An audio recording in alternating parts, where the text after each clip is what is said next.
Hi, this is your chance to see a short video series highlighting local conservation and local natural history in perfectly ordinary places.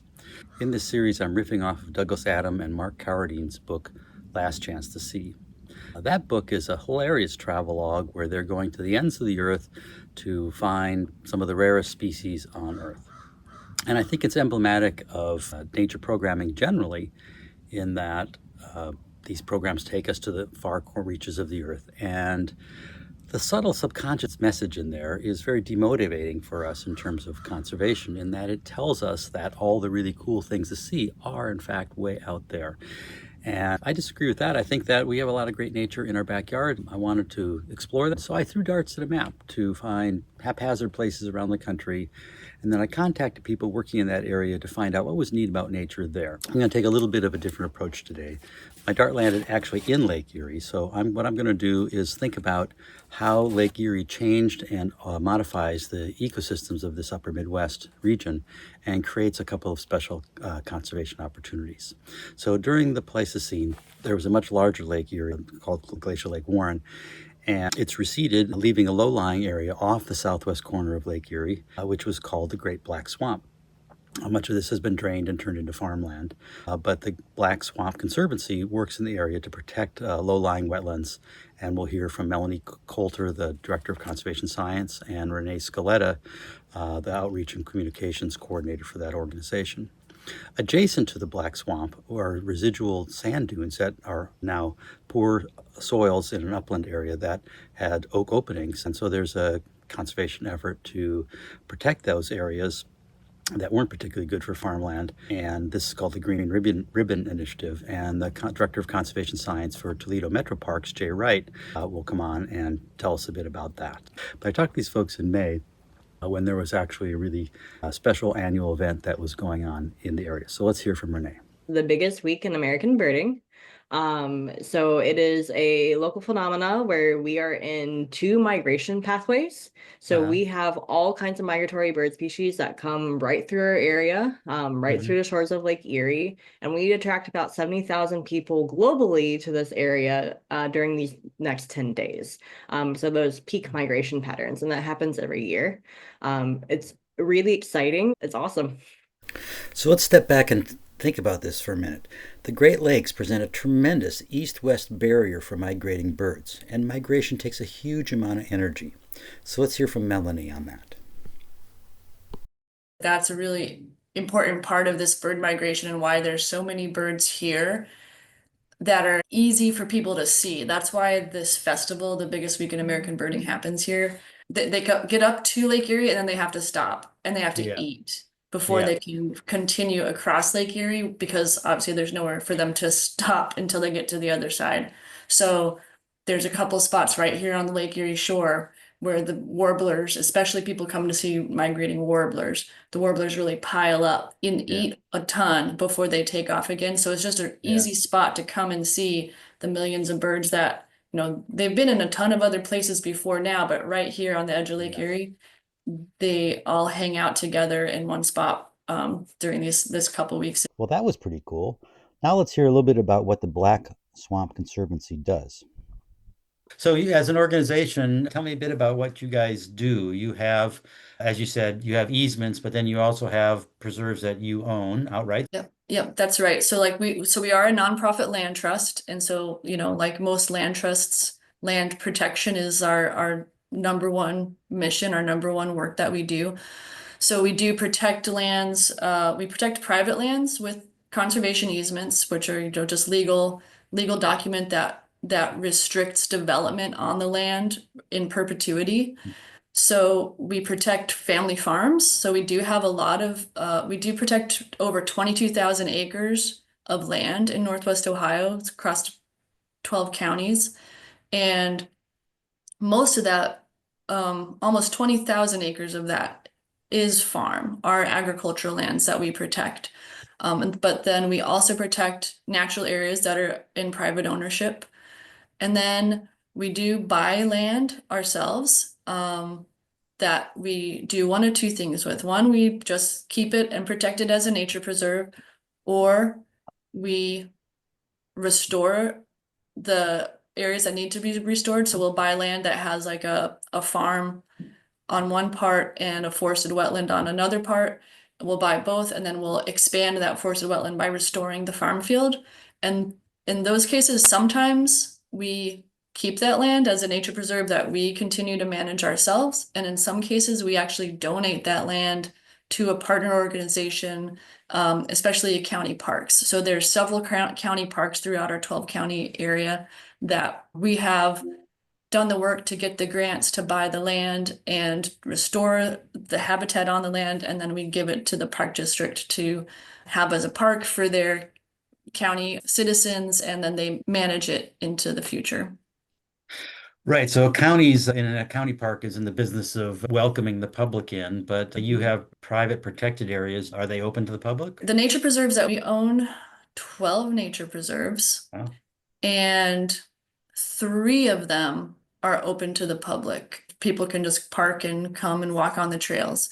The other 9, we allow public in if they request permission in advance and get a visitor permit so that they know what's special about the place, that we can give them directions on how to not trample the important parts of the nature preserve and that kind of thing. So people can go into all of our nature preserves, but only by special permission, except for 3 of them. I went on to have a conversation with Melanie and Renee on their work with conservation partners in the region, including organizations like the USDA and how they help farmers manage nutrients that might be going through wetlands and into Lake Erie, but also on how they use community members in habitat stewardship and how they monitor easements and their education programs, something they call learning landscapes. We also talked about other parts of natural history, like the fall bird migrations and the waterfowl that visit their wetlands. Melanie even told me about having seen a least bittern recently in a forested wetland. Now, this is a really special observation, very reclusive birds, but they're also wetland birds that live in marshy areas, not so much in forested wetlands. So that was pretty cool. Before we move on to talk about oak openings, I wanted to end with one more program that Renee told me about. A lot of our restoration work is upstream and out of sight, so to speak. We are working on the fringes of the Western Basin Lake Erie watershed. One way that we are encouraging Toledoans to get involved and just kind of get more sightline of the work that we're doing is we have a summer concert series where we put all of our concert goers on kayaks and our bands on a pontoon boat. We call it Paddle and Groove. Our kayakers are our concert goers, while our band plays on the pontoon on the Maumee River. It's really just a celebration of all of the hard work that goes on in the conservation world in Northwest Ohio. Kudos to Black Swamp Conservancy for some really great work. That was a lot of fun. So let's now move on to talk about oak openings.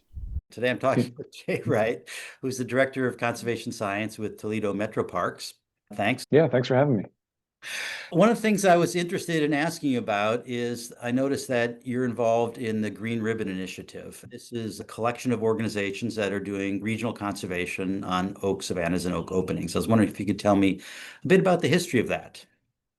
Yeah, so the Green Ribbon Initiative is basically an effort to try and preserve this really unique habitat that we have in Northwest Ohio and Southeast Michigan. The history of this really goes back probably to the late 90s is when it started to come together. You know, it started off with people who had been involved in parks and protecting natural areas and naturalists. So for instance, we have a pretty dedicated naturalist association in the Toledo area called the Toledo Naturalist Association. They've been around for a long time. There's also a land conservancy called the Oak Openings Region Conservancy. The Nature Conservancy was involved. So this region that we're talking about here, the Oak Openings region, has been named by, I believe, the Nature Conservancy as one of the last great places on Earth. So one thing that really sets it apart is the soil conditions. It's sandy soils on top of clay soils. As a result of this, you have really interesting plant communities. So you have some desert-like and sand-bearing communities. So we have prickly pear cactus growing up here in Northwest Ohio in this area. And we have a lot of species of plants that can't really be found anywhere else in the state. Because we have these sandy soils right next to impermeable clay, you go from these sort of desert-like sand-bearing conditions to wetlands right next to each other. There's a number of partners that have protected land in the oak openings region. There's quite a bit more protected land on the Ohio side of the border. So, this region does go into southeast Michigan and kind of goes basically from south of Toledo up to around the Detroit area. So the Metroparks Toledo, we own the most acreage in the oak openings region. I'm not sure exactly what that number is acre-wise, but all told, we have about 13,000 acres. More than half of that is in the oak openings region. There's also the Nature Conservancy has a really great nature preserve called Kitty Todd Nature Preserve. The takeaway here is that there are lots of different organizations that own preserves in the oak openings region, and they're all coming together to form this Green Ribbon Initiative to coordinate conservation activity in the region. So from here, Jay and I went on to talk about resource management. Yep. There's a lot of active management. So really all of the rarest habitats of the oak openings region are really disturbance dependent. Prescribed burning is a very big part of that for both the oak savanna areas, so the drier sort of prairie type sand barren communities, and then also even the wet prairies. So the wet prairies really rely on fire.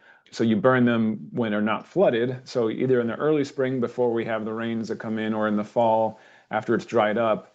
So they're not flooded all the time, but right now with the spring we've been having, they're certainly very flooded and wet, and it's really cool habitat. Our conversation went on for a while, talking about the trials and travails of habitat management, but then we shifted into thinking about species and cool things to see in the oak openings region. We have the easternmost kind of self-sustaining breeding population of lark sparrows. It's a pretty common western, nesting bird, but out here you don't really have much of them at all. So they like to nest in these sand barrens. So a lot of people come for the lark sparrows. Jay talked about red-headed woodpeckers, blue grosbeak, summer tanager, yellow-fringed orchids, pink lady slippers, eastern hognose snakes, spotted turtles, blanding turtles, black oak, eastern bluebirds, and described something that is just finished. It was called Blue Week because a lot of blue things flower in the spring. There was just a ton of biodiversity that is special to this region that Jay was telling me about. And of course, one of the things I like to do with these is to talk to our guests about how they involve local people in stewarding nature. Okay, let's pivot to people. How do you or the other partners in the Green Ribbon Initiative engage people in conservation efforts? Yeah, we have a lot of really, really engaged volunteers through whether it's Metroparks, the Green Ribbon Initiative, or partner organizations. So here in Northwest Ohio, we have a very active Wild Ones chapter. So that native plant organization, Wild Ones, has a number of chapters around the country. So we have an Oak Openings Region chapter here that is very active, engages people in planting and helps people with converting their yards into more pollinator friendly areas, and getting some local genotype plants to people who live in the Oak Openings region. The Green Ribbon Initiative itself, we have several active committees, especially the Stewardship Committee and then the Outreach and Education Committee really engage a lot of volunteers in all kinds of events. So there's like a lot of opportunities for volunteers to do real, impactful work, whether it's restoration, whether it's helping with research and monitoring. We have 2 really dedicated volunteers that monitor our lark sparrow population, and they're out there almost every day during the breeding season. So yeah, there's all kinds of stuff for volunteers to do. So that's my take on Northwest Ohio. I hope you enjoyed it. I'd like to take just a moment to acknowledge the fact that the current administration is debilitating our federal agencies and threatening to sell off public lands.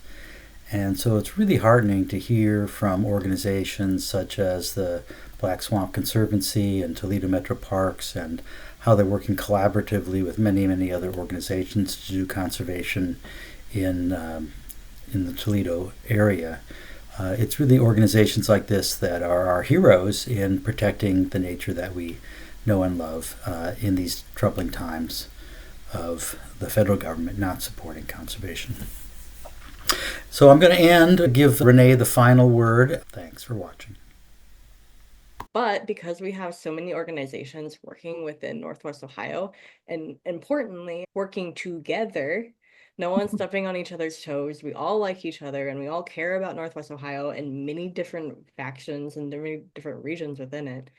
It's a special place to be. We have all kinds of habitats and wildlife and just beautiful people within it. So it's a pretty great place for sure.